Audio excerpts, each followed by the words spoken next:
예, 반갑습니다. 오늘 5번째 시간, 그리스 문명과 기독교 신앙 5번째 시간, 오늘 공간과 세계관입니다. 이 공간과 세계관은 지난 시간에 우리가 했던 시간과 세계관 연속편이라고 할 수 있습니다. 시간과 함께 인간의 삶의 기본적인 조건 중 하나는 바로 우리가 사는 이 세계의 공간이라고 할 수 있습니다. 세계를 어떻게 이해할 것인가 하는 것이 우리의 삶을 결정하기도 합니다. 이제 우리 그런 얘기 하잖아요. 그 연인이 함께 추억을 쌓았는데, 이소라 씨 노래 가사 중에 그런 가사 있잖아요. 추억은 서로 다르게 적힌다. 같은 공간에서 같은 경험을 했음에도 불구하고 서로 다른 것들을 기억하게 되는, 그래서 이 공간이라는 게 한편으로는 너무나 물리적인 개념이면서도 또 다른 한편으로는 너무나도 이제 우리 인지와 관련되어 있는 인간의 의식 혹은 인간의 영혼과 관련되어 있는 그런 개념이라고 할 수 있습니다. 시간 이해에서 물리적 시간과 우리 내면의 시간이 서로 조화를 이루면서 우리는 단지 물리적 세계와의 조화뿐 아니라 초월적 세계로서 하나님의 세계와 만남과 조우를 하는 것으로 시간을 이해했습니다. 그죠? 우리 지난 시간에 시간 이해를 가만히 생각해 보면, 이제 플라톤의 시간 이해는 천지가 창조되어진 시점부터 시작해서 시간이 생기고 천지가 끝나는 시점에 시간도 함께 소멸한다는, 시간이 이렇게 흘러간다는 이제 크로노스적인 시간관을 가지고 있었고요. 그에 비해서 아리스토텔레스는 이제 전체 하늘을 무한한 것으로 봤죠, 그죠? 그리고 이 무한한 하늘은 이제 기독교 신학 안으로 들어오게 되면 하나님의 무한성이라든지 하나님의 불변성이라든지 그다음에 어떤 이런 하나님의 광대함, 이런 것을 설명하는 개념이 되기도 했어요. 그래서 이런 이제 하늘을 무한하게 보고 시간이라는 것을 아리스토텔레스는 지금이라는 시점에서 인간의 의식이 내가 현실을 만나는, 대상을 만나는, 환경을 만나는 그 장면을 이제 시간다 이렇게 얘기를 했죠. 그래서 지난 시간이나 앞으로 다가올 시간을 우리가 존재론적으로 검증할 수 없기 때문에 우리의 영혼이 맞닥뜨려 있는, 영혼이 이 세상과 맞닥뜨려 있는 우리 영혼의 내부에 있는 인식적 실체를 시간이다 이렇게 얘기를 했었어요, 그죠? 근데 이제 이 개념을 플라톤과 아리스토텔레스의 개념을 어거스틴이 그대로 받아서 시간을 우리 의식 내부에 있는 것으로 보았는데, 과거에 관한 기억과 현재에 관한 직관 그리고 미래에 관련된 기대라는 것으로 이렇게 이제 설명을 했습니다. 이것을 이제 현대에 오게 되면 하이데거라는 이제 철학자가 베르그송의 이론을 확장해서 실제로 우리가 물리적으로 겪고 있는 시간이라는 것이 지금을 거쳐서 미래로 가고 있기 때문에 사람들은 미래를 향해서 자신의 삶을 던지면서 현재의 우리 삶을 이렇게 들어오는 여러 어떤 안정되고자 하는 여러 욕망들을 넘어서서 혹은 어떤 이런 세상의 터부들과 어떤 이런 세상의 어떤 가치들에 구속되어진, 그래서 자기 자신을 제대로 실현할 수 없는 그런 시간 안에 머무르는, 빠져 있음을 넘어서서 미래를 향해서 기획투사한다, 기투한다고 했어요. 미래를 향해서 자기를 내던지는, 불안을 향해서 자기를 내던지는 그런 시간 이해를 설명했죠. 이것을 이제 하나님 나라의 관점으로 가져오게 되면 우리는 불안하게 미래를 향해서 던지는 것이 아니라 예수 그리스도 안에서 이미 이루어진 하나님 나라를 보면서 아직 이루어지지 아니한 하나님의 나라를 향해서 종말론적으로 우리의 삶을 내던질 수 있어야 된다. 이렇게 설명을 드렸습니다. 그렇죠? 그런 이제 시간 이해와 이렇게 맞물려져 있습니다.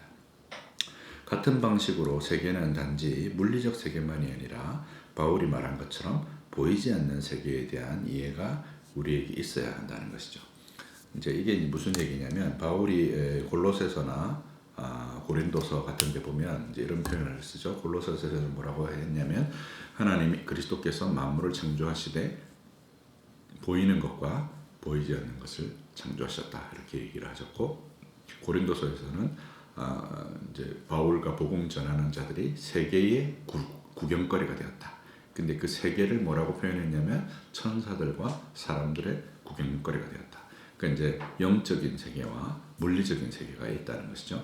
이건 이제 그 플라톤이나 아리스토텔레스에게 있어서 이데아의 세계라든지 혹은 하늘로서 천체로서의 영혼의 세계라든지 그리고 이 지상의 가변적 세계로서의 물리적 세계에 관한 관념이 고대로부터 쭉 이렇게 있어 왔는데 이런 것들이 쭉 있어 왔는데 이제 근대에 들어서게 되면서 이 관념이 이제 무너지게 된 것이죠. 이런 이해가 우리에게 필요한데 현대는 이제 되게 이제 기계론적 세계관이라 그래요. 기계론적 세계관. 이 기계론적 세계관이라는 건 뭐냐면 이제 중력에 대한 이해를 수학적 이해를 이제 과학적 이해들을 가지게 되면서 중력에 대한 수학적이고 과학적 이해들을 가지게 되면서 전 세상에 있는 전 세계에 있는 모든 것을 수로 다 이제 환원할 수 있게 되어진 거죠. 그래서 예를 들어서 대수학 같은 경우는 별과 별 사이의 거리를 측정한다든지 미적분학 같은 경우는 이제 중력을 계산하는 여러 수학적 방정식이거든요. 이런 방정식들을 통해서 모든 것들이 이제 수로 계산되기 시작한 거죠. 기계적으로 다 나눠지기 시작한 거예요. 그리고 천체에서 아리스토텔레스나 플라톤에게 있어서 이데아나 하늘의 천체는 성경에서도 마찬가지고 보이지 않는 세계, 영적 세계로서 참된 실제와 형상의 세계이자 이데아의 세계이자 하나님의 세계였는데 이게 이제 그 중력이 딱 등장하면서부터 세계에서 이런 그 영적 세계나 보이지 않는 세계가 다 도려내져 버린 거죠. 이렇게 다 도려내지고 나니까 이제 물리적 세계만 남게 되고 물리적인 세계가 남으니까 이 물리적인 세계를 가지고 다시 세상을 건축해야 될 필요가 생긴 거죠.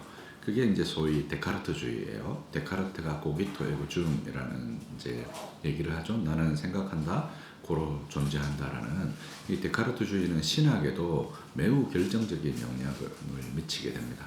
그래서 사실은 그 전에는 이제 아리스토텔레스주의라 그래요. 이게 스콜라 신학이라는 건 이제 아리스토텔레스주의라고 하고 이제 초월적인 하늘의 영역과 그다음에 그 가변적인 땅의 영역이 이렇게 이중 구조를 하고 있던 이런 세계로부터 데카르트주의는 이런 그 이중 구조에서 초월의 영역을 도려내고 진리의 기초를 어디에 두었냐면 하나님 그 존재로부터 진리를 탐구하는 것이 아니라 인간이 의심한다는 사실로부터 진리를 탐구한 거죠. 물론 이제 데카르트도 수사였고 신부였기 때문에 여기서부터 시작해서 제3 논증이라고 해서 신존재에 대한 논증에까지 발전을 시키지만 근본적으로 어디에 천착해 있냐면 기계론적으로 우리 눈에 가시적으로 보이는 것들을 검증하는 과학적 시스템 안에 다 들어오게 되어 있는 거죠. 그러다 보니까 초월의 세계들은 다 도려내지게 되고 그것이 다 제거되어진 이제 신학이 발달하게 된 거죠. 데카르트 이후로부터 그런 신학이 쭉 발달하게 되는데 그런 이제 결정적인 게 뭐냐면 우리가 지난 시간에도 얘기했다시피 이신론이 되는 거죠. 그래서 스펄전 목사님 당시에 이제 뭐 진화론이라든지 그다음에 막시즘이라든지 이런 이제 이신론에 관련된 신앙들이 많이 등장하게 된 거죠.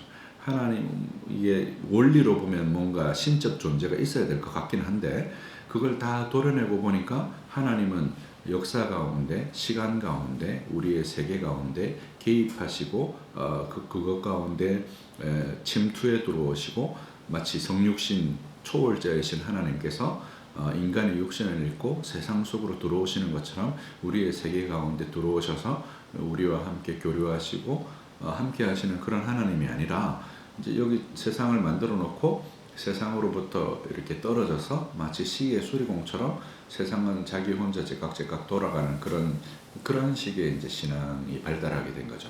그리고 이제 이런 식의 신앙이 발달하게 되면서 나오게 된 것이 소위 자유주의 신앙이고 이런 자유주의 신앙이 결국은 역사적 예수에 대해서 의심을 하기 시작한 거죠. 역사적 예수에 대해서 왜 의심하냐? 성경이 끊임없이 기적을 얘기하기 때문이죠. 그 엑스트라오디너리한 초자연적인 기적이 물리적이고 가시적이고 자연적인 세계 가운데 계속해서 개입해 들어오니까 그게 가능하냐, 그게 검증 가능하냐, 그게 뭐 증명 가능하냐, 이런 종류의 이제 논의가 발달하게 된 거죠.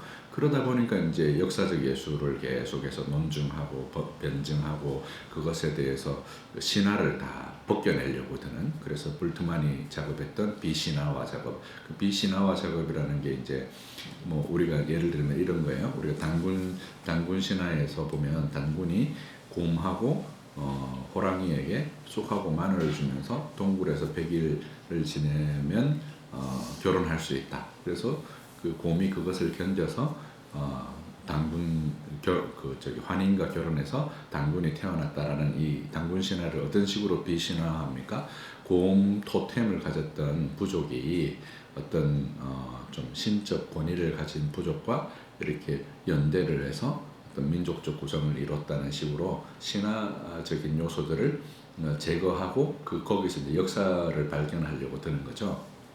그런 것처럼 이제 성경에 대해서도 예수 그리스도에 대해서도 그런 종류의 시도들을 하게 된 거죠. 이제 그 가장 대표적인 사람 중에 한 분인 그 시바이처 박사 같은 경우는, 시바이처 박사의 박사 논문이 뭐냐면 그 예수의 정신분열병에 관한 연구예요. 그러니까 예수를 정신병자로 취급하는 거죠.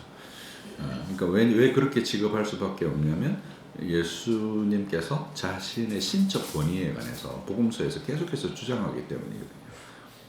내가 하나님이다. 내가 하나님의 아들이다. 아버지하고 나하고는 하나이다. 이런 신적 권위를 주장하고 거기에 계속해서 그 초자연이 자연 안으로 개입해 들어오는 이런 문제들이 계속해서 있는 거죠. 그런 세계관이 사실은 고대적인 세계관이고 그런 세계관이 성경의 세계관이었던 거죠. 그런 시간 이해와 그런 공간 이해를 우리가 가져야 되는데, 우리가 이제 근대를 살잖아요. 현대를 살잖아요. 이 현대는 아까 전에 말씀드렸던 기계론적 세계관, 데카르트주의, 그 다음에 이런 그 물리학과 수학과 이신론이 막 세례를 막 베푼 그것의 홍수를 이렇게 막 입은 세계 속에 살거든요. 근데 요즘 이제 뭐 그 팬데믹 때문에, 코로나 때문에 이제 되게 서로 다 조심하고 이러잖아요. 옛날 같으면 이제 우리가 이 코로나 같은 것들이 딱 생기면, 역병이 딱 생기면 뭐 하고 연결을 짓게 됩니까? 하나님의 어떤 심판 이런 것과 연결을 딱 짓잖아요. 근데 오늘 가만히 한번 생각해 보세요. 이걸 하나님의 심판하고 딱 연결 지으면 오늘날 우리 사회에서 어떤 저항이 불러 일으켜집니까? 여기에서 이제 우리가 생각해야 될 지점이 있어요. 물론 이제 그렇게 연결을 지어서 누군가를 정죄하거나 어떤 사람들의 잘못으로 그것을 돌리는 일부 기독교 지도자들의 행동이 잘못된 것은 명백한 사실이에요. 근데 이 역병이 일어난 것과 하나님을 연결시키지 않는 태도, 그게 기계론이거든요. 하나님은 섭리하고 계신단 말이죠. 하나님은 자연 만물 가운데 지금도 섭리하고 계시고, 하나님은 창조하셨을 뿐만 아니라 창조하신 세계를 지금도 주권적으로 주관하고 계시는데, 그런 것들에 대해서 역병과 하나님의 섭리의 관계에 관해서 이제 극도의 경계심과 신경질적인 태도들을 보이는 것들에서 우리가 기계론의 세례를 받은 것을 이제 짐작할 수 있는 것이죠. 이런 문제들이 바로 우리가 가진 세계 이해, 이 공간 이해를 제대로 해야 되는 이제 근본적인 이유라고 할 수 있습니다. 서론 쭉 설명을 드렸어요. 그 다음에 고대인의 공간 이해 두 번째 한번 들어가 보겠습니다. 한자의 기원에 해당하는 갑골 문자는 사실 문자로서 기능했다기보다 점술로서 기원했습니다. 한자의 경우 소통의 언어가 그 출발점이 아니라 제2의 언어가 그 출발점이었던 거죠. 그러니까 점을 칠 목적이었던 거죠. 중국의 고대 왕조인 상과 은의 흔적이라고 해서 은허, 상이라고도 하고 이제 은이라고도 하죠. 제일 오래된 왕조죠. 은허라고 하는데, 여기에서 갑이란 거북의 뱃딱지를 의미하고, 골이란 짐승의 앞다리나 어깨뼈를 일컫습니다. 그래서 이제 보통 그걸 갑골이라 하죠. 그래서 그 평평한 배딱지나 어깨뼈 평평한 데다가 이제 이렇게 글을 새기는 거죠. 우리가 성경에서도 제사장의 의복에 보면 뭐가 있습니까? 우림과 둠밈이라는 것을 해서 이제 하나님의 뜻을 묻는 방식 같은 거죠.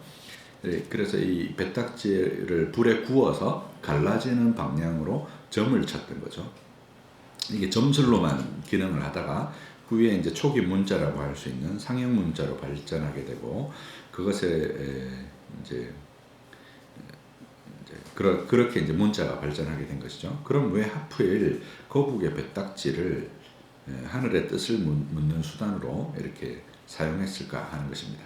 이제 중국 고대에도 이제 홍수 신화가 있거든요. 전 세계에 이제 홍수 신화가 퍼져 있는데 중국 고대 홍수 신화에 보면 하늘의 네 기둥이 무너져서 홍수가 나자 고대에 이제 여와라는 신이 있는데 여와라는 신은 중국 고대 신화에 나오는 여와라는 신은 어떻게 생겼냐면 그 상체는 사람이고 하체는 뱀이에요. 근데 이제 이 여와라는 신이 네 개의 다리로 기둥을 삼고 거북 등으로 하늘을 받치고 하늘에서 물이 새는 것을 오색으로 빛나는 돌을 녹여서 그 구멍을 막았다. 이제 무지개하고도 연관이 있죠. 그렇죠? 하늘에서 거북 등으로 하늘을 이렇게 받치고 물이 새는 것을 오색으로 빛나는 돌을 녹여서 그것을 막음으로 홍수가 그쳤다는 신호가 있는 거예요. 그래서 하늘이 이제 이렇게 둥글게 생겼잖아요. 우리가 지난 시간에도 보았지만 고대인들의 세계관에서는 하늘을 어떻게 이해했냐면 둥글게 이해를 했어요. 그 플라톤의 향연에도 그 얘기가 나왔죠. 우리 지난 시간에 천체가 다 둥그렇단 말이에요. 구 형태로 이루어져 있어요. 태도 구 형태로 이루어졌고 달도 구 형태로 이루어져서 아리스토텔레스는 이것을 완전의 모습으로 봤어요. 그리고 플라톤의 저작인 향연에도 뭐가 나오냐면 사람이 어떻게 생겼다고 얘기했어요. 구 형태로 이루어져서 팔도 4개고 다리도 4개고 얼굴은 앞뒤로 있는 그런 형태의 사람이었다가 신의 미움을 받아서 그것을 둘로 갈라놓은 것으로 이제 그렇게 이제 설명하는 내용들이 나오는 거죠. 그래서 하늘을 이렇게 동그란 구 형태로 보았고 그것을 완전이라고 생각하던 이해를 고대인들이 가지고 있었어요.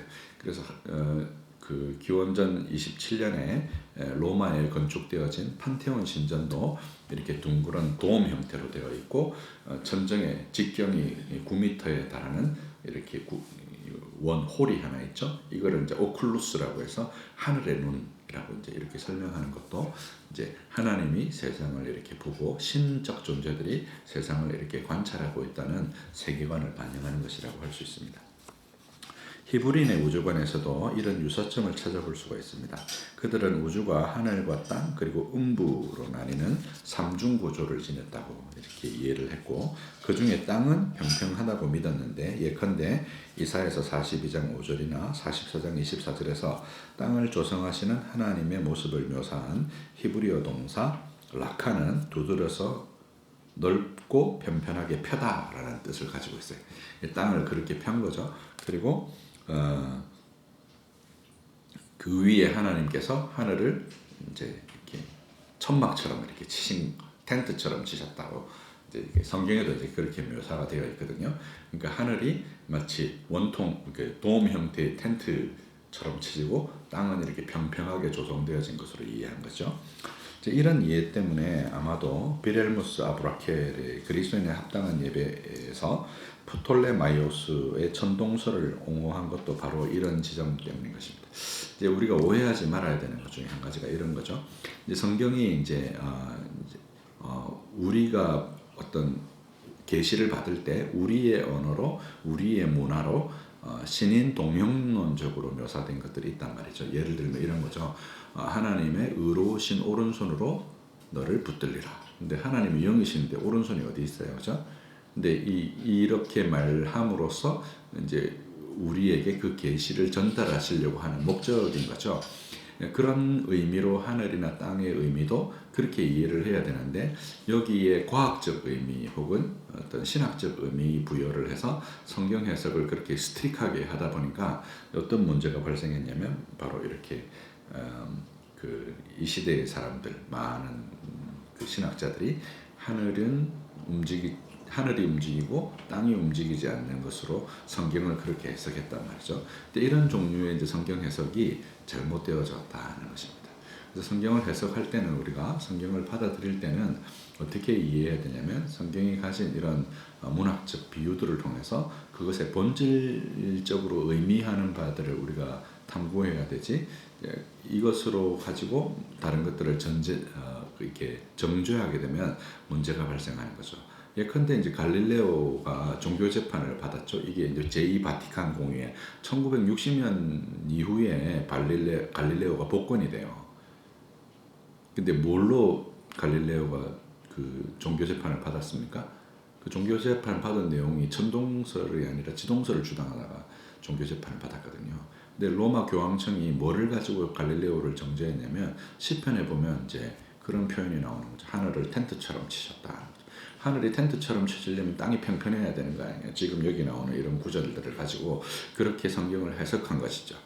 그런 종류의 이제 성경 해석이 이제 결국은 고대인들의 세계를 반영한 것이고, 우리가 성경을 유기적인 영감이라고 믿을 때 그 유기적인 영감이라는 것은 하나님께서 저자 바울의 인격을 그대로 사용하셨다는 말이지, 저자 바울은 그냥 받아쓰기 하고 하나님이 그 저자 바울의 어떤 인간적인 면모나 그의 경험들이나 그의 성정이나 이런 것들을 제외한 채로 그에게 하나님의 말씀을 주신 것이 아니라는 것이죠.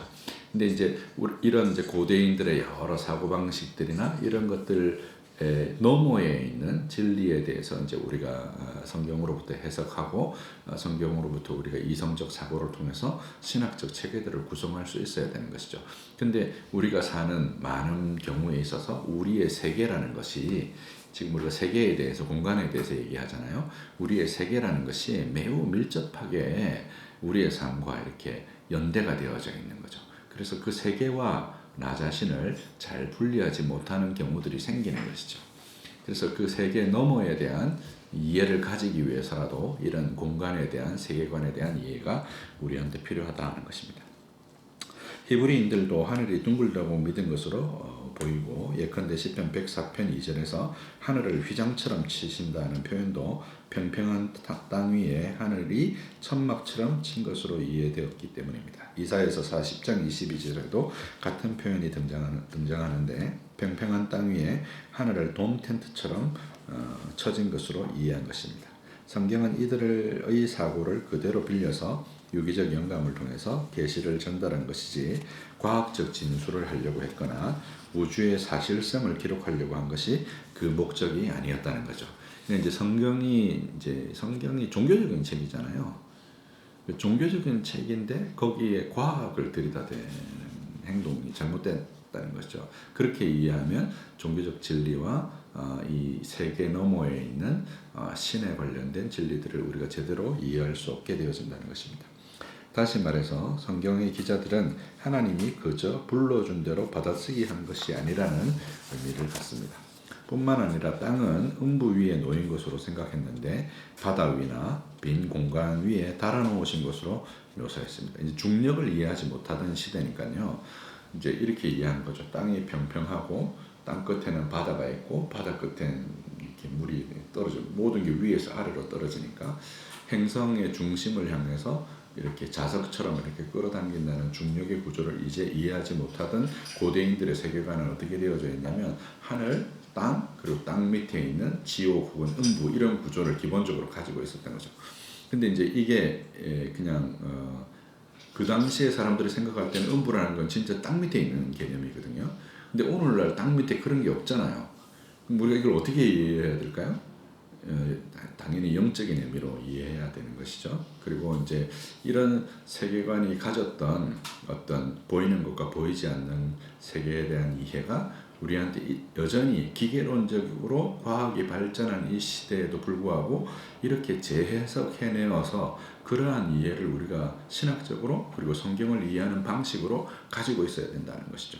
그것이 안 되게 되면 이제 그 한쪽으로 편향되어지는 현상이 생기게 되는 거죠. 과학으로 기울어지게 되거나 혹은 과학으로부터 이렇게 분리되어서 어떤 아주 고대적인 세계관을 여전히 가지고 사는 사람들. 여러분, 미국에 지금도 그런 종교 무리가 있는 거 아세요?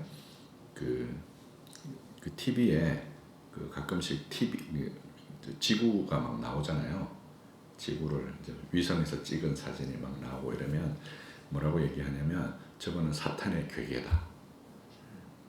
마귀들의 괴계다. 여전히 땅이 평평하다고 믿는 거죠. 문자적으로 성경을 얘기하는 거예요. 그래서 이런 마귀가 우리를 미혹하기 위해서 과학이라는 방식을 빌어서 우리를 미혹하니까 저기에 어울리면 안 된다. 그래서 이 사람들은 문명으로부터 완전히 단절된 삶을 삽니다. 그러다 보니까 영아 사망률도 높고 과학의 혜택이나 의술의 혜택을 전혀 못 받죠. 이런 무리가 있는가 하면 다른 한편은 우리가 아까 전에 살폈다시피 어떤 일이 생기게 됩니까? 우리가 과학이나 현대주의로 기울어지는 일들이 생기게 되는 거죠. 뭐 가장 단적으로 이제 이런 얘기, 요즘 이제 뭐 페미니즘 논쟁이 되게 많잖아요.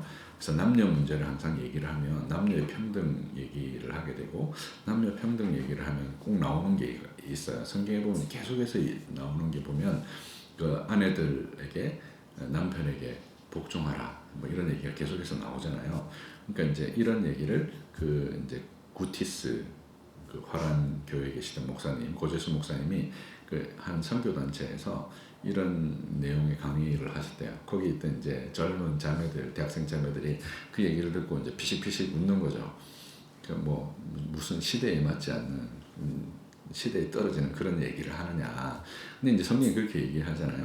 근데 이제 우리의 삶의 현실로 볼 때 남녀가 평등한데 저거는 뭐 소위 가부장제 아니냐. 성경이 지금 가부장제를 강조하는 건 아니냐라는 사실을 두고 성경을 그렇게 보는 거죠. 우리의 어떤 문화적인 맥락이나 기계론적인 세계관에 이렇게 세례를 받은 채로 성경을 보는 것입니다. 근데 이제 생각을 해보면 성부와 성자와 성령 하나님이 서로 동등하신데 성자께서 성부께 복종하시잖아요. 그죠? 이런 메커니즘, 질서로서의 메커니즘에 대한 이해가 성경 안에 풍부하게 있고 그것의 반영으로서의 부부의 관계, 그것의 반영으로서의 가족, 그리고 그것의 반영으로서의 교회론과 만물의 다스림 이런 것들을 설명하는 것이거든요. 그러니까 이제 성경으로부터 이런 진리를 사수해내면서도 근대적인 세계관의 세례에서 벗어나서 우리의 방식으로 성경을 이해하는 영적 사고방식과 영적 세계관이 오늘날 많이 결핍되어져 있는 거죠. 그래서 어느 한쪽으로 기울어지기 때문에 이 세계에 대한 이해, 공간에 대한 이해가 매우 중요하다는 것입니다. 이제 넘어가서 플라톤의 공간 이해입니다. 플라톤은 티마이오스가 지난 시간에 뭐라고 얘기했어요? 대화편이라고 얘기했죠. 우주를 감각에 의해 지각되는 것으로 그것은 생성하는 것이자 생성된 것들이며 이는 어떤 원인에 의해서 생기며 따라서 우주의 직접적인 원인으로서 만든 자 혹은 데미우르고스가 있어야 한다고 말합니다. 이제 플라톤에 나오는 이제 데미우르고스는 이제 설계자, 원리인 거죠.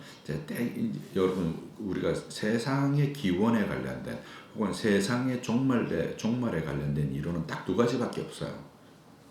모든 게 두 가지로 수렴됩니다.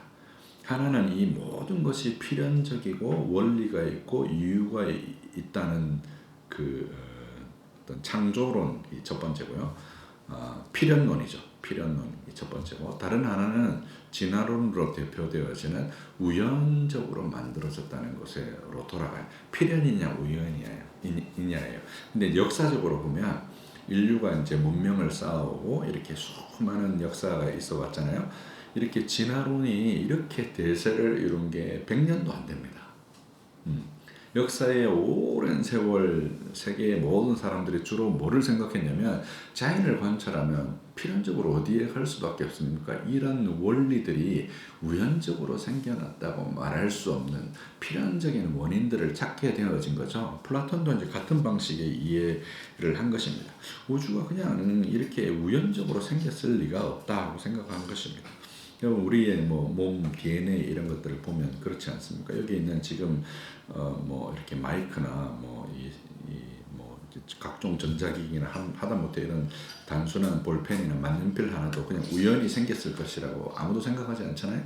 근데 그거보다 훨씬 더 정밀하고 생물학적이고 컴퓨터는 뭐 4년 5년 쓰면 못 쓰게 되어지는데 사람은 80년 90년을 써도 이렇게 정교한 구조를 가지고 쓸 수 있는 이런 생물의 어떤 DNA의 구조와 생물학적인 구조가 어떻게 그냥 우연이라고 우리가 상상할 수 있겠냐 하는 것이죠.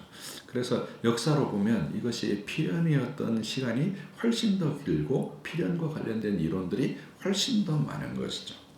이런 관점으로 우리가 공간을 이해해야, 우리의 세계를 이해해야 어떻게 이해되어진다는 것입니까? 하나님이 세계 내에 개입하시는 것으로, 어떤 방식으로 세계 내에 개입하시는 것으로 이해할 수 있게 되는 거죠. 시간의 방식으로 세계 내에, 공간의 방식으로 세계 내에 개입하시는 것으로 우리가 이해할 수 있게 되어진다는 것입니다.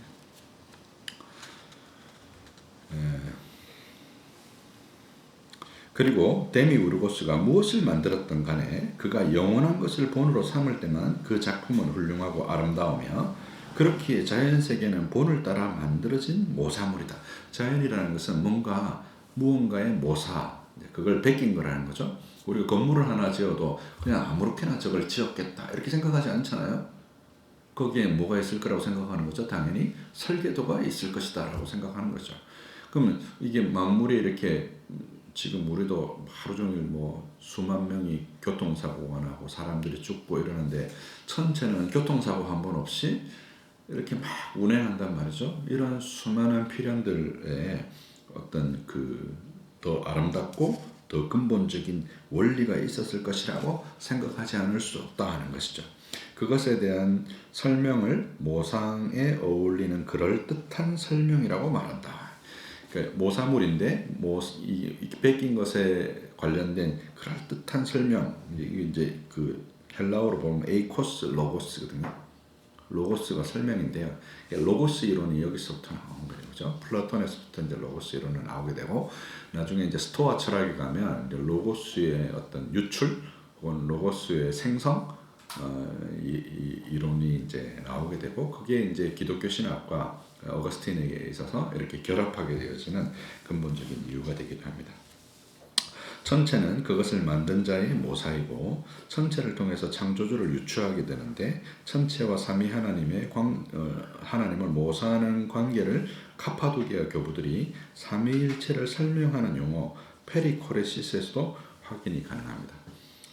이 상호내주 혹은 상호침투라고 번역되며, 이 용어의 기원에 대해서 유에무 교수는 이렇게 설명했는데요. 한번 읽어보시면, 다메섹의 요한은 삼위일체론의 공제 페리코레시스 개념을 도입했다. 그는 요한복음 10장, 14장, 17장을 근거로 이를 말하는데, 물론 이 용어와는 관계없이 이 사상 자체는 이레니우스, 아타나시우스, 나지안주스의 그레고리 등의 고대 교부들에게서도 발견되어진다. 기독론에서 막시무스가 양성연합에서 오는 사역의 단일성을 표현하려고 이 용어를 최초로 썼다. 신론에서도 유사 시릴이 최초로 썼고, 이를 다메섹 요한이 계승했다. 이 말은 위격들의 대면적 공제와 상호 침투를 표현한다. 삼위 하나님이 상호 안에서 서로 뒤섞이지 않는 침투를 공유한다. 성자는 성부와 성령 안에 계시고, 성령은 성부와 성자 안에 계시며, 성부는 성자와 성령 안에 계시나 뒤섞임이나 용해나 혼합이 발생하지 않는다. 이 공제는 본질의 단일성에 기초한다. 위격들은 동등한 본질이며 상존하고 있다. 상호관계하며 상호 개방적이고 상호 자기 수요적이다. 이렇게 이제 유에무 교수님이 설명을 했는데요. 유 교수의 글에 나타나는 이레니우스나 아타나시우스나 그레고리 등에게서 나타난 고대적 용어, 이는 천체의 움직임을 설명하는 코레이아에서 코레시스라는 단어가 나온 거거든요. 코레이아는 뭐냐면 춤을 추는 거예요. 근데 천체의 운동, 하늘이 운동하는 것을 뭘로 고대인들이 이해를 했냐면 춤으로 이해한 거죠. 그리고 이제 고대인들의 세계관에 있어서 하늘의 별들은 다 뭡니까? 신이잖아요. 그죠? 그렇죠. 그 신들의 운동, 신들의 상호내주, 신들의 상호침투, 그것이 천체가 이렇게 움직이는 모습을 보고 생각해낸 단어인 거죠. 그래서 상호윤무로 번역되기도 합니다. 페리코레시스를 상호침투 이런 이제 의역이거든요. 사실은 직역을 하자면 상호 윤무, 마치 춤을 추는 거죠. 서로 안으로 들어가고 밖으로 나오는 춤. 근데 단지 춤이 아니라 이게 무엇의 춤이냐면 천체의 춤, 별들의 춤을 의미했던 거죠. 그러니까 하늘이 무엇의 상징이었냐면 하나님의 모사였기 때문에 이제 그렇게 이해한 것입니다. 하늘의 별들이 춤추듯이 움직이는 것으로 이해한 고대인의 이해의 반영이다.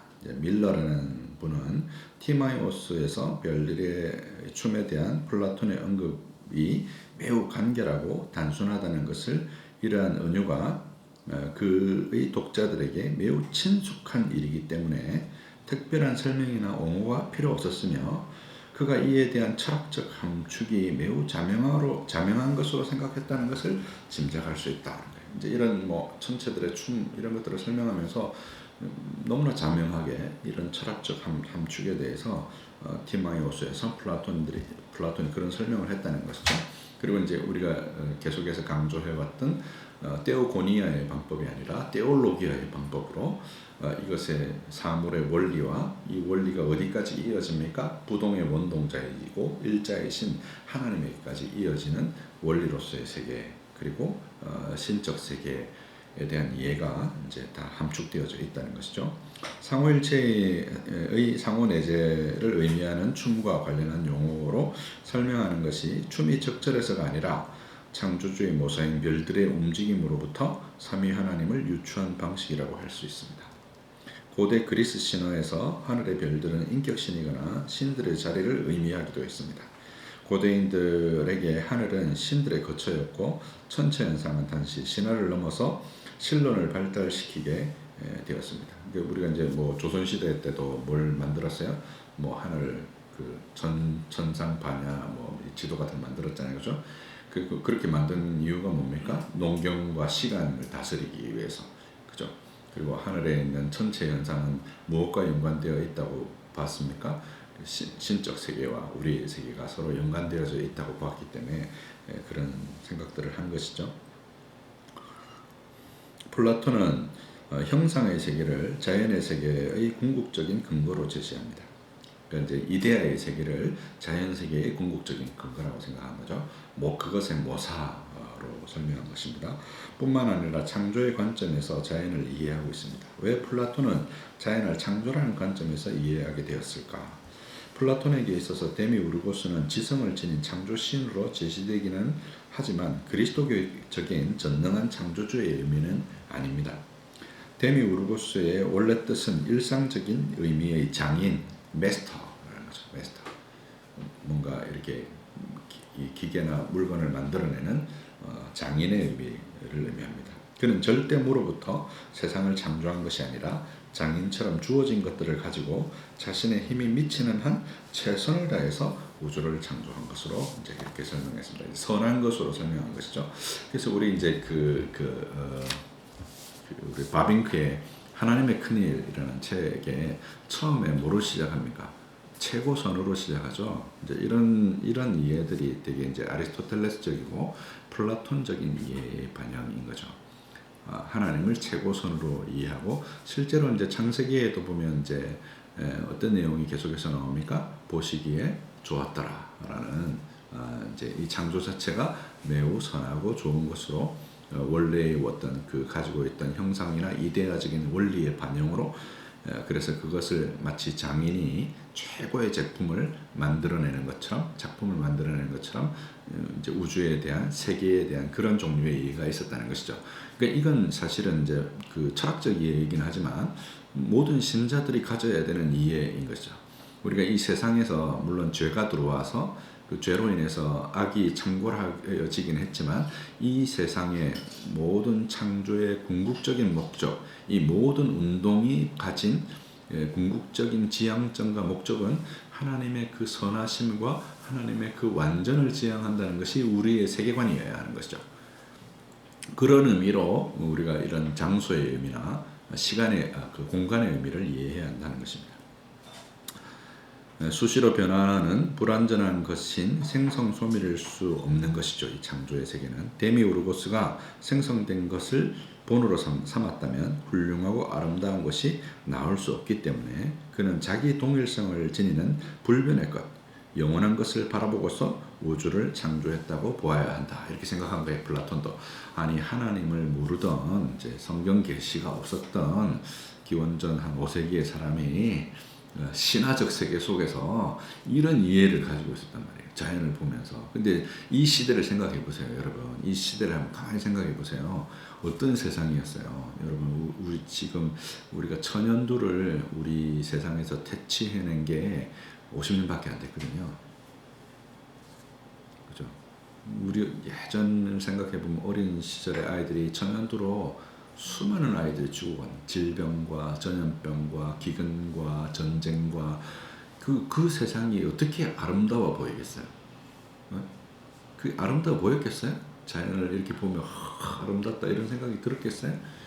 사회를 보면서 그런 생각이 들기 어렵죠. 근데 이것이 자연 계시를 통해서 마치 바울이 로마서 1장에서 말하는 것처럼 만물에 하나님의 신성이 충만해 보여서 그것을 보는 자가 핑계할 수 없게 되는 그런 어떤 이해들을 플라톤이 가지고 있었던 것이죠. 그래서 이 모든 모사는 영원하고 불변하고 자기 동일성을 지닌 완전한 존재로부터 모사되어진 것이라는 이해를 가졌다는 것입니다. 이 플라톤이 이런 이해를 가졌으면 우리는 더더욱 이런 이해를 가져야 되는 거 아니에요? 근데 이제 머리로 이렇게 배워서 알아요. 그죠? 근데 우리가 뭘 만났을 때요? 역경을 만났을 때, 우리가 질병을 만났을 때, 우리가 고난을 만났을 때, 우리가 가졌던 이런 보잘것없는 지식은 한순간에 다 없어져. 하나님 나한테 왜 이러세요? 그죠? 다 없어져 버린다. 없어져 버린다. 이 지식이 확고해야 되는 거죠. 사실은 자연 계시를 통해서도 플라톤이 이렇게 확고한 어떤 지식을 가졌다면 성경 계시를 통해서 특별 계시를 통해서 받은 자가 이 지식을 받은 자가 얼마나 더 하나님의 신실하심과 우리를 붙드심과 그 사드락과 메삭과 아벳노고가 얘기했던 것처럼 그리 아니하실지라도 내가 하나님을 향해서 가지는 그 신실한 믿음과 그의 섭리하심에 대한 어떤 신앙, 그게 우리의 세계관이어야 한다는 거죠. 플라톤에게 있어서 우주의 기원은 데미우르고스의 선함에 기대어 있습니다. 기원을 의미하는 아르케는 원리라는 의미도 있어요. 아르케라는 게 이제 기원이라는 의미이기도 하지만 원리라는 의미도 있습니다. 창조가 데미우르고스의 정신을 지배한 원리가 우주 및 자연의 생성 과정에도 지배적인 원리라는 것이죠. 지성이 우주의 질서의 원인이라는 플라톤의 견해는 파이돈에서 최초로 언급되어졌는데 젊은 소크라테스는 모든 것을 질서짓는 것이며 그것들의 원인이 되는 것은 지성이다. 이렇게 말한 아낙사고라스의 주장에 큰 관심을 표현했고 법률편에서는 하늘에 있는 모든 것을 질서짓는 것은 지성이라고 했습니다. 필레보스에서도 만유와 우주를 비이성적이고 아무렇게나 작용하는 힘과 우발적인 것이 지배하는가 아니면 이와 반대로 우리의 조상들이 말했듯이 지성과 그것들을 통합하는 놀라운 슬기가 조종하는 것으로 말할 것인가 라고 묻고 티마이오스에서는 지성이 필연을 설득함으로 생긴 것이라고 말한다. 이게 사실은 이 고대인들의 세계관에는 항상 뭐가 있어요? 필연이 이 우주의 출발점이다. 그래서 모든 것들이 필연과 필연으로 맞닿아 있다. 이렇게 이제 설명을 한 거죠. 근데 이제 우리 현대의 이 과학의 세계관은 어떤 세계관을 가지고 있습니까? 모든 게 이제 우연이죠. 우연의 산물이단 말이죠. 그럼 우리가 우연이라고 믿는 아까 전에 얘기했던 뭐 역병과 관련된 이런 부분에 있어서도 우연이고 다 우연이니까 여기서 사람들이 하나님을 찾기가 쉬울까요? 어려울까요? 어렵죠. 이제 강원도에 가면 예수원이라는 곳이 있는데 거기에 이제 한번 대천득 신부님 그분이 이제 강의를 하시는데 어떤 분이 와서 그런 질문을 했대요. 기도하면 하나님이 응답하신다 이렇게 이제 강의를 하니까 그게 하나님의 응답인 줄 어떻게 아냐고, 우연히 생긴 걸 수도 있지 않냐고. 이제 그런 얘기를 한 거죠. 그러니까 이제 이런 우연의 세계관을 가지고 있는 거죠. 우리가 진화론의 세례를 받고 과학의 세례를 받고 근대 기계론의 세례를 받은 사람들은 이 우연의 세계관을 가지고 있는 거예요. 거기에 대해서 이제 그 대신부님이 이제 그런 얘기를 하셨대요. 그 우연일 수 있다. 당신한테도 우연일 수 있고 나한테도 우연일 수 있는데 기도하지 않는 사람에게는 그 우연이 일어나지 않는다. 기도하는 사람에게만 그 우연이 일어난다. 이렇게 얘기하는 거죠. 그러니까 이게 참 비밀이기도 하면서 우리가 하나님에 대해서 가져야 될 하나님의 섭리와 이 세계에 대해서 가져야 될 어떤 필연적 세계관에 대한 이해가 이제 담겨 있다 할 수 있습니다. 고대 그리스 철학의 창조된 세계에 대한 이해는 우리가 세상을 어떻게 마주해야 되는지를 알려줍니다. 성경에서 창조된 세계는 본질에서 불변합니다. 하나님께 대해 독립적이지 않으며 의존하고 있습니다. 이러한 본질은 개혁파 신학에서 섭리 교리로 지지를 받습니다. 칼빈은 하나님의 창조와 섭리를 연결시키는데 왜냐하면 하나님의 능력이 처음 우주의 창조 때 못지않게 그 이후에 계속 이어지는 우주의 상태에서도 그대로 발견되고 있기 때문이다. 따라서 우리는 하나님이 만물의 창조주이심을 발견한 후에 곧바로 또한 하나님이 만물의 영원한 통치자시요 보존자시라는 결론을 내리게 된다. 이게 이제 우리 개혁파 신앙, 장로교 신앙, 성경을 기반한 신앙을 가진 사람들의 기본적인 이해인 거죠. 하나님은 창조주이실 뿐 아니라 그것을 지금도 통치하시고 다스리신다. 이렇게 묘사한 것이죠. 볼코프는 창조주가 그의 모든 피조물을 보존하시고 세계에서 일어나는 모든 일 가운데 활동하시며 만물을 그들이 지정된 목적으로 인도하시는 신적 능력의 지속적인 행사라고 섭리를 묘사했다. 그러니까 지금도 하나님이 당신의 목적을 향해서 만물에 지속적으로 능력을 행사하고 있다는 거예요. 한순간도 그거를 이렇게 놓아버리신 적이 없다는 거죠. 우리가 이 세계관을 가져야 되는데 강의를 들을 때는 그렇다고 생각해요. 근데 현실에서 딱 만나면 우리가 우연적 세계관이 작동한다니까요. 이것을 C.S. 루이스가 뭐라고 표현했냐면 사실적 무신론자다 이렇게 표현했어요. 사실적 무신론자다. 실제에 있어서는 무신론을 믿는 거예요. 교회 와서는 뭐 하나님 얘기하지만 그가 사는 삶의 방식에 있어서는 무신론자하고 전혀 다르지 않는 그런 특징을 보이게 되는 거죠. 볼코프는 이어서 섭리적 보존을 하나님이 그가 창조하신 만물을 그가 그것에게 부여하신 특성들과 능력들과 더불어 유지하시는 하나님의 계속적인 사역이라 이렇게 묘사했습니다.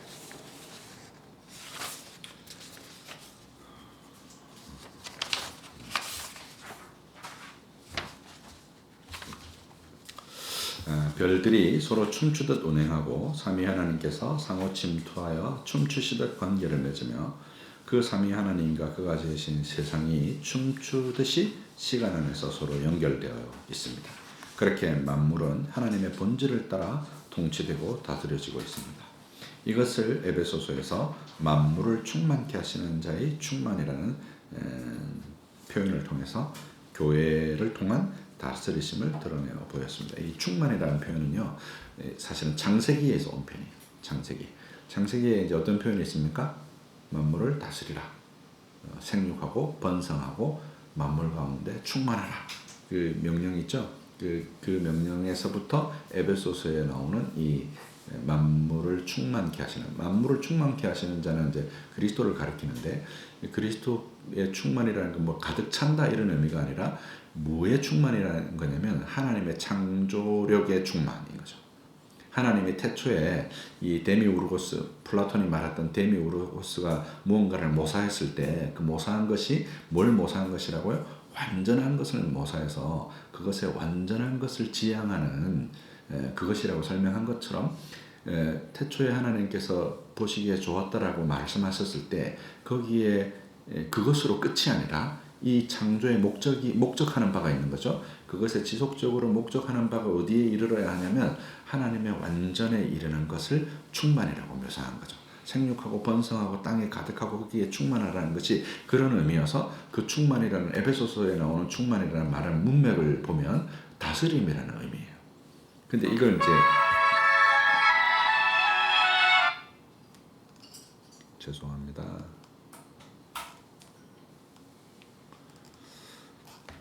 이거를 이제 그 지방교회죠.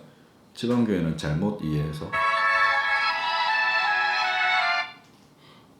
아버지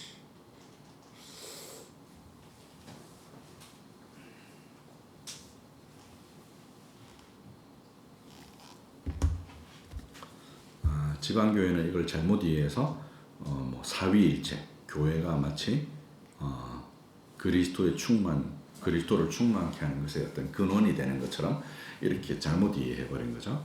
충만은 다스리름이라는 의미고 그리스도 안에 있는 만물을 충만케 하신 자, 다시 말해서 만물을 다스리시는 자의 그 다스리심이 뭐다? 교회라는 거죠. 그래서 그 교회를 통해서 온 세상을 다스리신다는 것을 에베소서가 어떤 식으로 드러내 보여주셨냐면 그 이제 하늘에 있는 천사들도 누구를 통해서 배우게 되어진다는 거예요. 교회로 말미암아서 이 복음에 관련된 지식들을 배우고 그 교회로 말미암아서 통치가 이루어지는 거죠. 그래서 만물이 유기적인 관계들을 맺고 있는데 이 유기적인 관계를 맺고 있는 만물의 꼭대기에 뭐가 있냐면 교회가 있는 거예요. 그리고 그 교회의 머리가 누구시라는 거예요? 예수 그리스도시라는 거죠. 그리고 그 예수 그리스도는 삼위 하나님과 성부와 성령과 서로 교통하시면서 그 서로 춤추듯이 사랑의 교제를 나누시면서 그것이 만물 가운데 가득하게 되어져요. 이런 구조를 근본적으로 가지고 있는 것이죠. 우주의 기원에 대해서 파이드로스가 펼쳤던 데오고니아의 관점에서 소크라테스가 취했던 데올로기의 관점으로의 전환이 그리스도인의 삶에 미치는 영향이 이런 것이라 할 수 있습니다. 이제 이런 이해가 있어야 된단 말이죠. 이런 어떤 이성적 이해, 로고스를 따라 로고스를 따라서 이해하는 이해가 있어야 되는데 오늘날 이제 성경을 이해하는 방식이 로고스를 따라서 이해하는 것이 아니라 우리 페이소스를 따라서 성경 우리에게 감동을 주는가 마느냐로 이제 성경을 이해하게 되는 이제 그런 문제들도 생기죠. 어떤 것 때문에 노여워할지 알 수 없는 신을 달래기 위해 불안을 기초한 삶과 창조 질서를 따라 평안을 기초한 복 있는 삶의 차이가 이런 것이라 할 수 있는 것입니다. 네 번째, 아리스토텔레스의 자리 이해. 아리스토텔레스는 공간 이해를 플라톤보다 더 직접적으로 합니다. 우리가 지난 시간에도 살폈듯이 역시 그의 저서인 자연학 4권 1장에서 5장에서 공간에 대한 이해가 주로 자리라는 표현을 통해서 드러납니다. 그는 자연학자는 무한에 대해서도 그랬듯이 자리에 대해서도 역시 알아야 된다. 있는지 없는지, 어떻게 있는지, 무엇인지 라는 질문으로 시작해서 정의를 내리는데 자리는 물체들 너머의 어떤 것이며 감각할 수 있는 모든 물체는 자리가 있다고 이것들을 통해서 가정할 수 있을 것이라고 말합니다. 자연학 2장에서 자리를 공통의 것과 개별적인 것으로 나누었는데요. 공통의 자리는 그 안에 있는 모든 물체가 있는 것인 반면 개별적인 자리는 그 안에 각 물체가 최초로 있는 것이다. 예를 들면 이런 거예요. 너 어디 있니? 라고 물었을 때 나 광화문에 있어 라고 답하게 되면 나는 개별적인 자리이고 광화문은 이제 공통의 자리가 되는 것이죠. 아리스토텔레스는 자리를 각 물체의 고유한 것으로 여기자마자 그 후보로 제시되는 것이 바로 형상과 진료라고 했어요. 이제 만물이 아리스토텔레스에게 있어서 만물은 사실은 가변적 세상, 이 자연으로서 가변적 세상 안에 있어의 만물은 그 무엇과 무엇으로 이루어져 있어요? 형상과 진료로 이루어져 있잖아요. 그래서 이렇게 뭐 테이블도 형상과 진료로 있고 다 어떤 진료가 있고 어떤 형상이 있는데 그런 물체로 존재하는데 마치 이 공간은 마치 뭐하고 같으냐면 좀 더 읽어볼까요? 자리를 각 물체를 최초로 둘러싸고 있는 것으로 볼 때 그것은 일정한 한계가 되기 때문에 그 자리라는 게 어떤 물체가 있어요. 그걸 둘러싸고 있는 한계, 뭐 여기 지금 펜이 있으면 그걸 둘러싸고 있는 한계라는 지점에서 보면 한계라는 지점에서 보게 되면 형상처럼 보이는 거죠. 그죠? 형상처럼 보이게 되고 그 물체가 지닌 간격으로 여길 때는 물체가 여기 있지만 이 안에 공간이 함께 있잖아요. 이 물체가 있는 공간이 지닌 간격으로 볼 때는 뭐처럼 보이냐면 진료처럼 보인다는 거예요. 그래서 마치 이 세상의 모든 것들이 형상과 진료로 이루어져 있지만 공간만큼은 매우 독특한 위치를 점하고 있다는 거예요.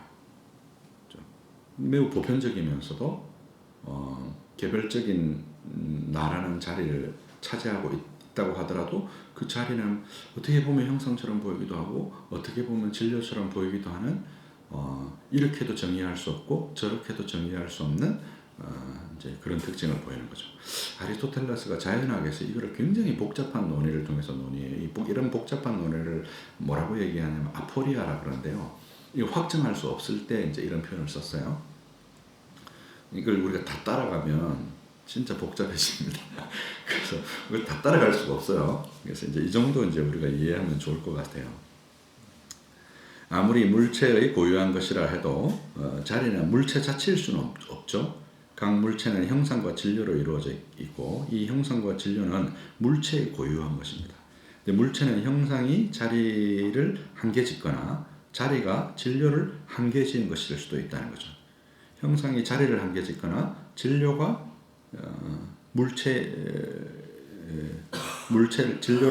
자리가 진료를 한계 지은 것일 수 있다는 거죠. 그러나 자리는 형상이나 진료는 될 수가 없는 것이죠. 이와 관련해서 네 가지 논변이 등장하는데 복잡해서 생각하지 않습니다. 자연학이 굉장히 오랜 시간을 걸쳐서 논의를 진행합니다. 이걸 통해서 이제 아리스토텔레스의 이제 논리학 같은 개념, 범주론 같은 개념들도 이제 발달하게 되는 것이죠. 사실은 이제 중세 철학을 잘 이해하려면 이 아리스토텔레스의 체계를 잘 알아야 되고 그 체계를 답습한 아퀴나스의 체계를 사실은 잘 알아야 되는데 이제 우리가 거기까지 이르기에는 좀 무리가 있는 것 같고 이 정도 이제 교양 차원에서 이해하시면 좋을 것 같습니다. 분명한 것은 아리스토텔레스가 존재의 문제와 관련하여서 가장 급히 해결해야 할 문제라는 점이라는 거죠. 뭔가 존재한다라고 하면 그 존재는 항상 무엇과 뗄래야 뗄 수 없는 관계에 있어요. 자리와 뗄래야 뗄 수 없는 관계에 있다는 거죠. 모든 존재는 자리를 정하기 때문입니다. 자리는 항상 사물과 분리되어 있으면서 최초로 둘러싸고 있는 물체에 의존하여서 존재하는 것으로 보인다는 거죠. 그래서 이런 이제 이해들이 이제 우리 안으로 이제 들어오게 되면 이건 좀 칸트에 대한 설명을 하고 나서 좀 더 얘기를 해보기로 하고요. 그 다음 다섯 번째 칸트의 공간 이해로 가면 칸트는 선험적이라는 개념과 직관이라는 개념을 이 공간에 연관을 시켰어요. 사실은 칸트에게서 시간과 공간은 같은 거거든요. 근데 이 직관이라는 개념은 우리가 어거스틴에서 살폈듯이 어거스틴이 현재를 이해하는 방식이기도 해요. 그죠? 근데 선험적이라는 말은 무슨 뜻이냐면 경험 이전에 있다는 거예요. 선이라는 게 앞설자잖아요. 험이라는 게 경험이라는 의미거든요. 경험 이전에 있는데 경험이 아닌 거죠. 우리 안에 있는 거죠. 근데 경험하여야만 알 수 있는 거예요.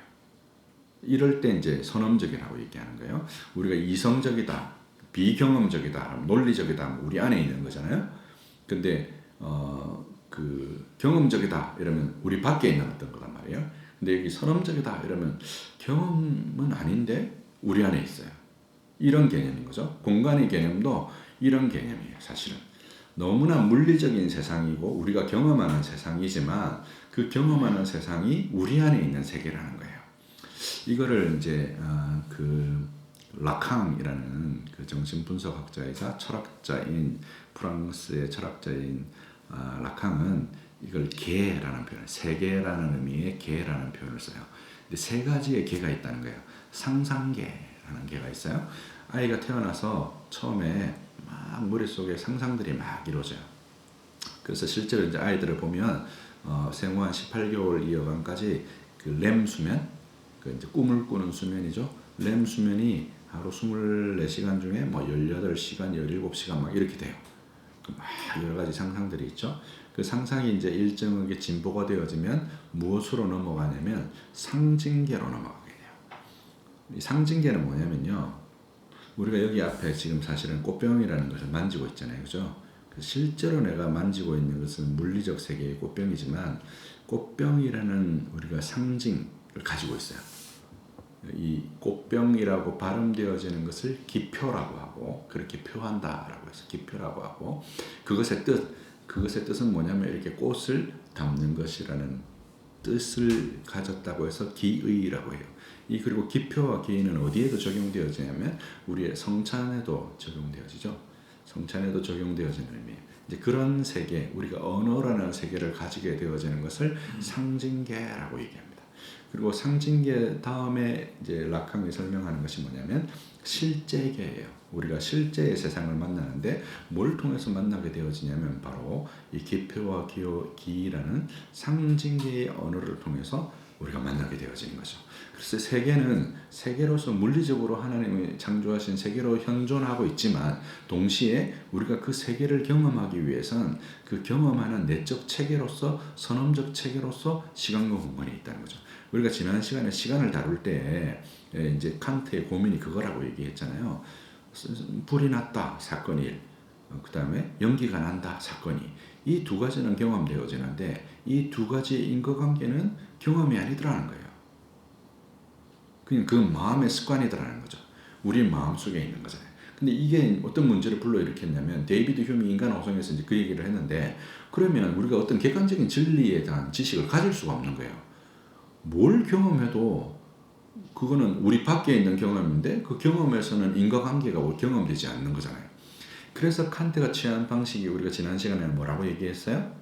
이런 체계, 이런 어떤 방식이 우리 안에 있는 경험 이전에 우리 안에 있는 세계에 대한 체계다, 보편적 체계다 라고 설명한 것이죠. 그게 선험적이라는 의미고 그것이 직관적이라는 의미예요. 그래서 세계는 우리와 동떨어져서 이 밖에 있는 물리적인 세계일 뿐만 아니라 인간의 영혼 그리고 인간의 내면 세계와 떨어질래야 떨어질 수 없는 형태로 존재하는 것이죠. 그게 이제 아까 전에 얘기했던 매우 주관적인 의미로 추억이 다르게 적힌다는 의미이기도 하지만 동시에 매우 물리적인 어떤 연속성을 가진 세계에 대한 이해를 가지게 되는 것이죠. 그래서 공간은 칸트는 이렇게 설명합니다. 시간과 마찬가지로 직관의 형식이다 이렇게 얘기하고 공간은 경험적 직관의 선험적 형식이다. 우리가 경험하는데 그것의 선험적인 형태로 우리 안에 있는 것이다. 그래야 거기에 인과율이 성립이 된다는 거죠. 진리의 지식이 거기에서 생길 수가 있다. 이제 이렇게 설명한 것입니다. 우리의 공간은 그 자체로 선험적인 직관이고 공간은 현상의 가능 조건이다. 우리가 경험하는 여러 현상들이 가능할 수 있는 조건인데 그것은 우리 안에 있는 락항식으로 표현하자면 상징계라는 어떤 체계를 통해서 우리가 그것을 설명해내고 그것으로부터 진리에 관한 지식들을 부여할 수 있게 되어지는 것이죠. 그는 순수 이성 비판에서 공간은 외적 경험에서 이끌어낸 경험적 개념이 아니다. 왜냐하면 어떤 감각이 내 밖에 있는 어떤 것에 관계하기 때문이다. 내 감각은 내 밖에 있는 어떤 것에 관계하기 위해서 즉 내가 사물들을 서로 외부에 있는 것으로 표상하기 위해서는 따라서 그것들이 서로 다를 뿐 아니라 다른 장소에 있는 것으로 다시 말해서 내가 표상할 수 있기 위해서는 그 근저에 공간이 먼저 표상되어 있어야 하기 때문이다. 이렇게 설명합니다. 이제 강의만 들으시는 분들은 잘 이해가 안 될 수 있는데 강의 안을 잘 보세요. 원래 이 순수 이성 비판이 문장이 되게 복잡합니다. 그래서 이게 잘 읽어보면 이제 이해가 되시기는 하는데 제가 중간에 갈로를 생략하고 읽어서 잘 이해는 안 될 수 있습니다만 따라서 공간 표상은 외적 현상의 관계들로부터 경험적으로 이끌어낼 수 없고 그러니까 외적 현상과의 관계에서 우리가 경험을 통해서 우리 안에 공간이 이끌어내질 수가 없다는 거예요. 외적 경험 자체가 무엇보다도 공간 현상에 의해서만 공간이 있어야만 외적 현상이 우리한테 표상이 되잖아요. 그렇죠? 그래서 마치 외적인 것이기도 하면서 우리의 내적이기도 한 것이라는 거죠. 칸트는 오직 하나의 무한한 공간만 존재한다.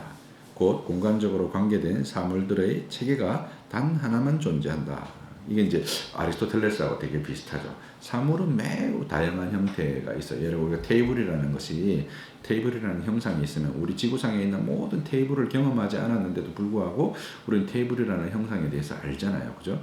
근데 공간은 어때요? 거기에 마치 매우 다양한 공간에 이름을 붙일 수가 있습니까? 그렇게 붙일 수가 없거든요. 그런 이제 의미를 얘기하는 거죠. 그래서 하나의 공간, 무한한 공간만 존재한다고 말하는 것입니다. 칸트의 공간 개념이 공적이고 물리학적이라는 점을 지적하는 거예요. 우리가 이렇게 얘기하는 칸트가 관념론이라고 해서 마치 우리의 의식 안에 있는 공간을 말하는 것처럼 생각할 수도 있지만 그건 오해라는 거예요. 물리적 세계를 이거보다 확실하게 정추하기 어려운 것이죠. 물리적인 의미의 공간이라는 거죠. 공간 개념이 개별적 공간과 일반적 공간이라는 두 가지 의미로 사용될 수 있음을 지적합니다.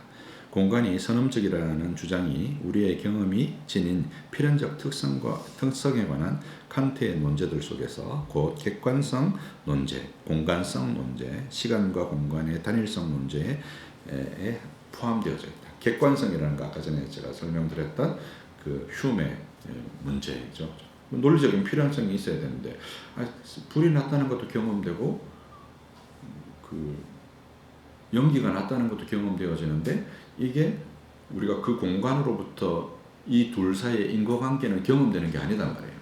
그럼 우리가 뭔가 지식을 쌓을 수가 없잖아요. 그러니까 이 공간이라는 것이 단지 물리적 세계로 밖에만 있는 것이 아니라 경험 이전에 우리 안에 있는 선험적 형식으로 그래서 어떤 것의 형상을 각각의 물체에 부여할 때 다양하게 부여되어지는 것과 다르게 모든 것을 통으로 하나의 공간이라고 얘기하는 형상이라고 말하기도 어렵고 진료라고 말하기도 어려운 아리스토텔레스의 표현을 빌리자면 그런 의미의 우리 안에 있는 형식이자 물리적인 실체로서의 공간 개념을 이렇게 정의한 것입니다. 이게 이제 우리가 가진 세계인 거죠. 이 세계에는 무엇이 또 반영이 되어야 되냐면 칸트의 세계에 있어서는 순수이성 비판을 해보니까 하나님은 모르겠더라. 경험 안 되는 거죠. 모르겠더라. 근데 하나님은 계시하시는 분이잖아요. 그죠?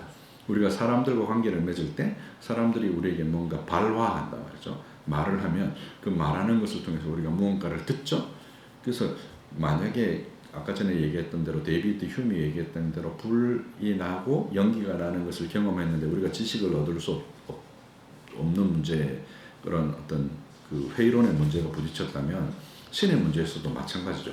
그게 그런 식으로 극복되어진다면 우리가 하나님을 아는 방식도 같은 방식으로 극복되어질 수 있는 거죠. 어떤 방식으로? 하나님 우리에게 발화하시잖아요. 뭘 통해서요? 성경을 통해서. 하나님이 우리에게 말씀하시잖아요. 뭘 통해서요? 자연을 통해서요. 그죠? 칸트는 공간을 단순한 직관이 아니라 순수 직관이라고 이야기함으로써 단일하고 무제약적인 공간 개념이 개별적이고 제약적인 공간 개념에 선행한다고 주장합니다. 공간이 선험적이라는 주장은 경험적 공간 개념이 순수한 공간 개념을 전제하는 반면 순수한 공간 개념은 경험적 공간 개념을 전제하지 않는다는 것이죠. 경험적 공간 개념은 순수한 공간 개념이 전제돼야 되잖아요. 근데 그 반대는 이제 성립하지 않는다는 거죠. 칸트의 공간 개념의 이중성을 지닌다 할 수 있습니다.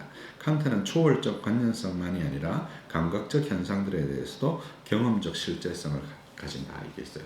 그러니까 그 경험이라는 게 우리 안에 있는 체계 때문에 가능하다 이렇게 얘기한 거잖아요. 그러면 같은 방식으로 왜 하나님에 대해서도 그렇게 말할 수 없냐는 거예요. 말할 수 있죠. 칸트는 모르겠다라고 얘기했지만 기독교 신자인 우리는 당연히 말할 수 있다라고 얘기해요. 그 다음에 나오는 이제 6번째 나오는 도에베르트라는 이제 철학자는 기독교 철학자예요.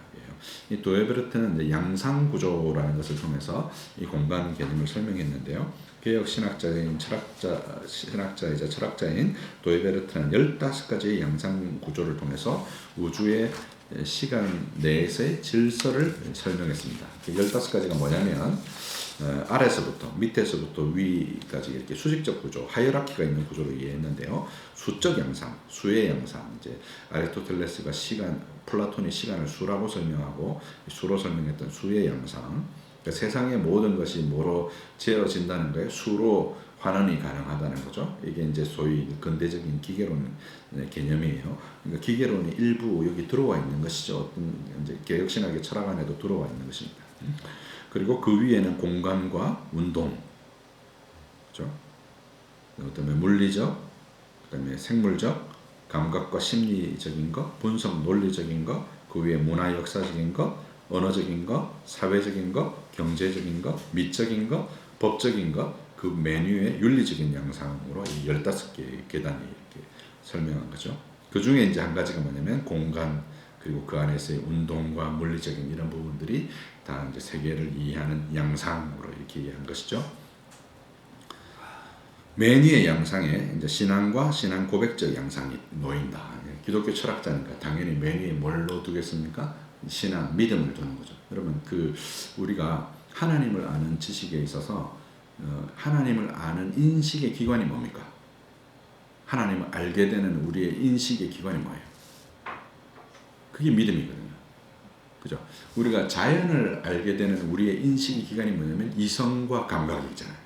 그죠? 그 이성과 감각을 가지고 그 근대 철학자들이 대륙 합리론자들은 이성이다 이렇게 얘기하고 영국의 경험론자들은 경험이다 이렇게 얘기하고 그거 두 개를 합친 게 이제 칸트예요. 이제 칸트 이후에 나온 관념론자들인 거죠. 이 두 가지를 이렇게 합쳐놓은 거예요. 그런 것처럼 우리 안에 인식기관이 있다는 거예요. 어떤 인식기관이냐면 믿음이라는 인식기관이 있고 그 믿음이라는 인식기관을 통해서 자연계시와 특별계시를 우리가 이해하게 되는데 이건 하나님 우리에게 주시는 거죠. 하나님 우리에게 주시는 거예요. 원래는 이런 인식기관이 다 있었는데 우리의 죄 때문에 벌코프는 뭐라고 얘기했냐면 자연계시가 충만한데 우리가 영적으로 문맹이 되었다는 거예요. 그 글을 못 읽게 됐다는 거죠. 그 글이 있는데 못 읽으면 까막눈이잖아요. 그렇죠? 자연에 하나님 다 기록해 놓았는데 못 읽게 되었다는 거예요.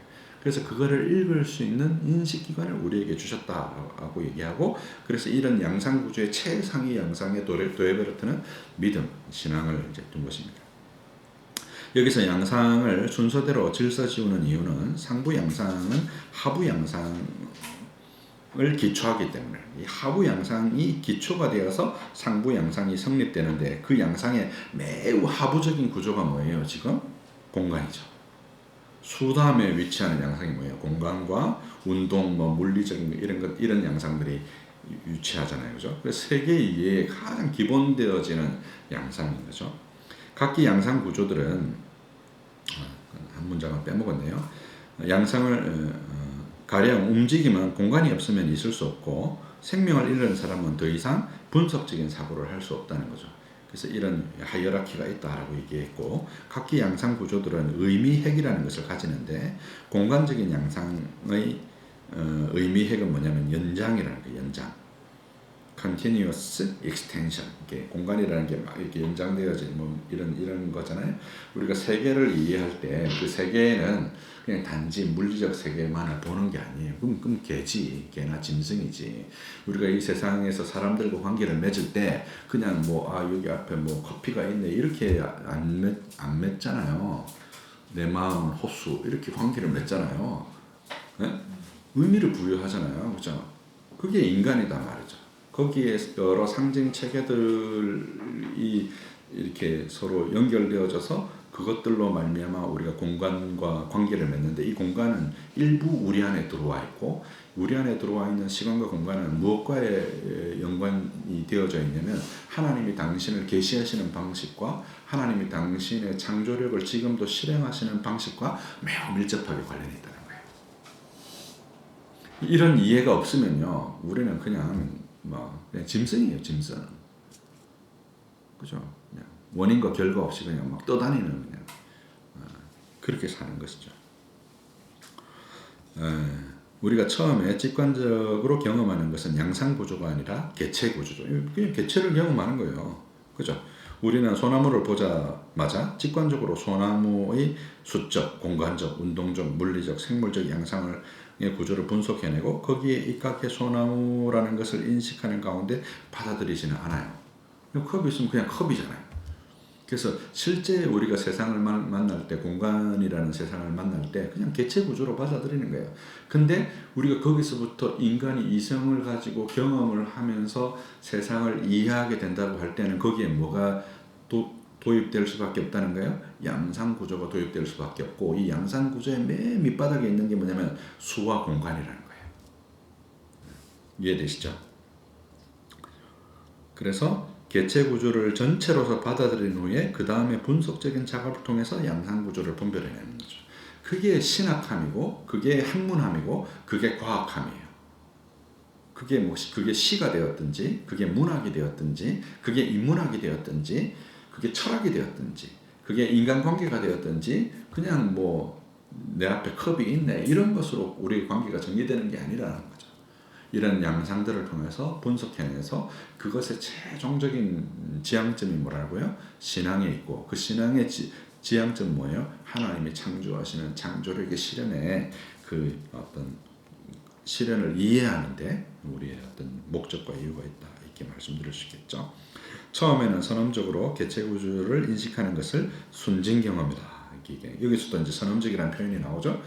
그러니까 이런 양상 구조라는 게 우리 밖에 있는 구조가 아니라 어디에 있는 구조예요? 우리 안에 있는 구조예요. 개체 구조도 우리 밖에 있는 구조가 아니라 우리 안에 있는 구조이면서 동시에 무엇과 소통이 가능하게 하는 구조예요. 만물과 소통이 가능하게 하는 구조예요. 칸트가 이걸 선언적이라고 얘기하면서 만물로부터 지식을 얻을 수 있는 것을 고민했잖아요. 우리가 감각적으로 경험하는 것이 우리 안에 지식이 어떻게 되는가 고민했단 말이에요. 그래서 그것을 순수 이성 비판이라는 걸 통해서 비판적으로 해냈는데 아니 왜 그렇게 되면 하나님은 왜 안 됩니까? 그것도 사실 모르는 거 아니에요. 데이비드 휴메의 설명대로라면 우리가 경험해 불나는 걸 경험하고 거기에서 연기 나는 거 경험했지만 그 둘 사이의 인과관계를 우리가 경험한 건 아니잖아요. 그렇게 극단적으로 회의적으로 우리가 생각해버리면 우리는 아무런 지식도 가질 수 없다라고 얼마든지 말할 수 있어요. 자연 만물에 대해서. 그게 근대 모더니즘의 한계였던 거예요. 모더니즘이 그 벽에 부딪혔어요. 그 벽에 부딪혀서 영미 뭐 실종주의자들, 영미 분석 철학자들은 어디로 돌아갔냐면 링기스틱 턴이라고 해요. 언어로 돌아간 거죠. 언어 분석 쪽으로 돌아간 거고 지금 칸트는 뭐로 돌아간 거예요? 우리 의식 분석 쪽으로 돌아간 거죠. 아니 자연에 대해서도 우리가 경험하는 것들로부터 지식 체계를 그렇게 건축하려고 하다가 근대가 하나님 빼고 건축하려고 하다가 실패한 거예요. 왜 실패했냐? 계시를 버렸기 때문이거든요. 계시를 버리면 실패해요. 그래서 기독교 강요의 출발이 뭡니까? 인식론으로부터 출발하잖아요. 어떤 인식론으로부터 출발합니까? 하나님을 아는 지식과 나를 아는 지식이라는 이 인식론 구조에서부터 출발하거든요. 즉자와 대자, 그 나와 타자, 절대 타자이신 하나님과 나의 관계, 그것에 대한 인식으로부터 출발하는 거죠. 그걸 버려버리니까 그거를 이렇게 도려내어서 옥함의 면도날로 뭐 존재들을 도려내듯이 하나님도 이렇게 도려내버리니까 근대의 철학이 막 달리다가 어디에 부딪혔냐면 아니 세상에 대해서 우리가 어떤 종류의 지식을 가지기 어렵다. 그걸 막 열심히 구성해놨는데 보니까 뭐 아니더라. 그게 포스트 모더니즘이에요. 그래서 니도 옳고 제가 말하는 것도 옳고 얘가 말하는 것도 옳고 그래서 객관은 뭐로 바뀌게 됐냐면 상호 주관이라는 의미로 바뀐 거죠. 내가 주관적으로 이렇게 생각하는데 니도 주관적으로 그렇게 생각하냐? 그럼 그게 객관이다. 근데 여러분 객관이라는 게 원래 과학에서 객관이라는 게 뭐예요? 지금 우리가 해를 주위를 도는 거 아니에요, 지구가? 그럼 해 주위를 지구가 도는 게 객관이지. 그 사실과 우리의 진술 사이의 일치가 객관이지.